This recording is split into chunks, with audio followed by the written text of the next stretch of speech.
Hello guys, this is Jayco and grabe din talaga kagabi is na-witness ko na ang day 1 ng Dunkin' 6th anniversary Thanksgiving ng SB19. Siyempre, this is brought to us, yes, ng Dunkin' Donuts. So, thank you very much. So, for today's video guys, dahil may mga videos na ako kung ano nga ba yung mga kaganapan sa loob, yung mga eksena sa Thanksgiving concert, well, allow me to share kung ano nga ba ang aking nakuha mga merch sa Dunkin' kagabi.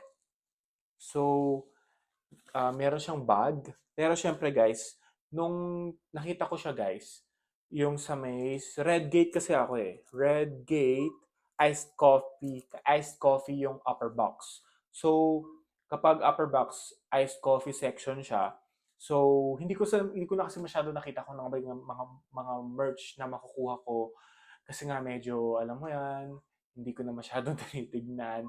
Pero ayun, na-surprise ako kasi kala ko walang bag yung iced coffee section. Kasi naka-plastic bag talaga siya. Naka-plastic ito oh, nandito siya. So nandito siya. So akala ko wala siyang bag, which is yung nakikita ko yung mga ibang mga fans, meron. Oh my God, bakit sa section namin wala ata? So meron pala siya, naka-fold lang siya, nakalagay lang siya sa plastic. So, may bag po siya, ito, ang cute, di ba? So, pwede mo siya pang summer and all that. Pero syempre, konti lang dapat kasi baka masira yung lalagay mo sa loob. So, may poster siya, guys. So, I'm so happy. I'm collecting posters kasi ng lahat ng mga events na pinupuntahan ko, including MediaCon, mga posters ng movies sa mga premiere nights, including mga tickets. So, meron tayong mini poster ng SB19 and hopefully, mapasign ko sila dito soon. So, yun yung target goal ko. And, meron din siyang mga photo cards.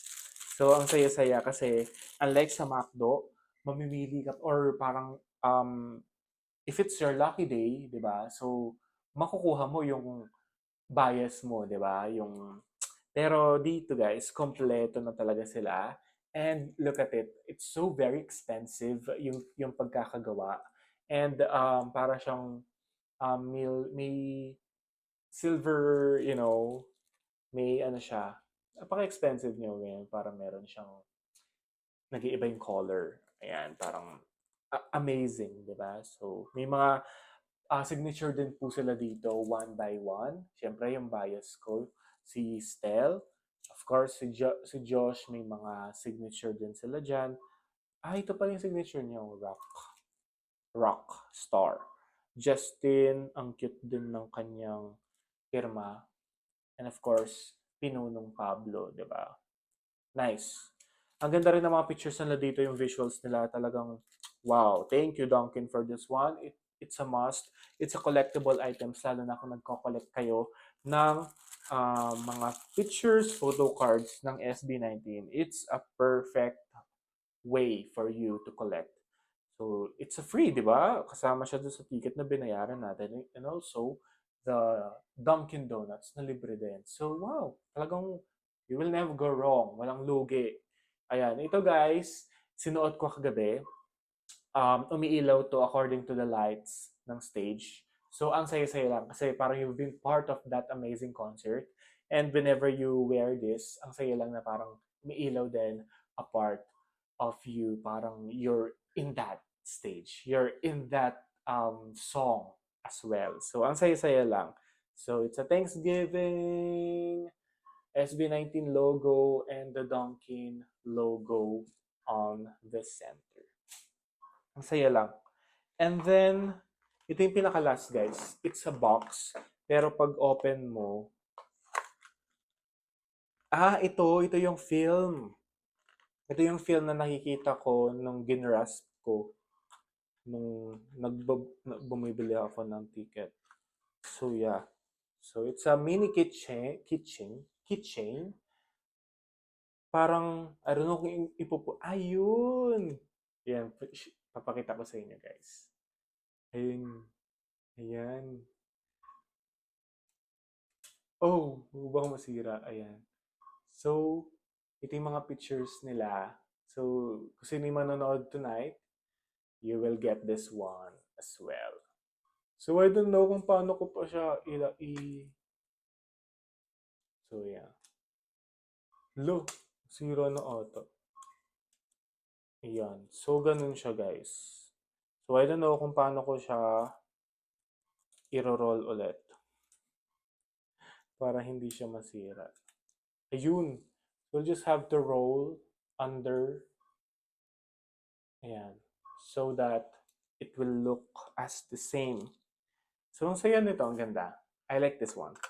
So you can put it na parang pang kitchen, sa bahay. Diba? Magagamit mo siya. And since nag-interview ako kagabi with our 18 fans as well, may nagbigay din kasi sa akin. So parang ang bait lang. After I asked her kung ano yung reaction niya after watching the concert, binigyan niya akong ganito. Binigyan niya akong, wow, memorabilia. And of course, notepad na personally talaga siyang designed ni Dunkin Concert Thanksgiving. So yung sa'yo lang, ang ganda.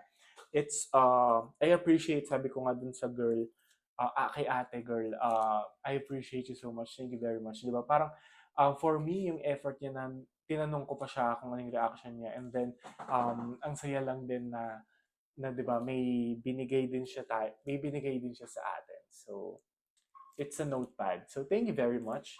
So that includes our unboxing dito sa ating um, merch for our SB19 um, Thanksgiving. So yeah, may bag and all that. Ang saya lang. So yeah, it's a good one.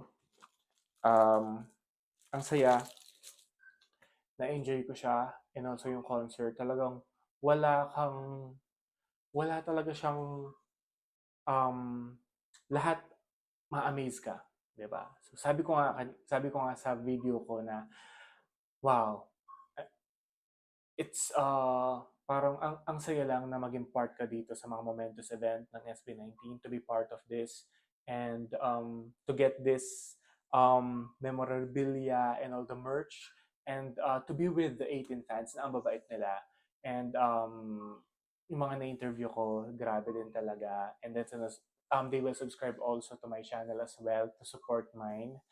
And yun, parang supportahan lang talaga. So in all fairness talaga, ang babait nila. And na-enjoy ko yung concert. Sabi ko nga, may interaction. It's not actually a concert kasi parang it's a Thanksgiving concert na may interaction talagang malala sa mga fans na kapag nabunot ka, wow, you will get in that stage and you're gonna play with them. So yeah, mga day to na pupunta. So mag-enjoy lang kayo. I'm sure it's gonna be fun. It's gonna be worth it.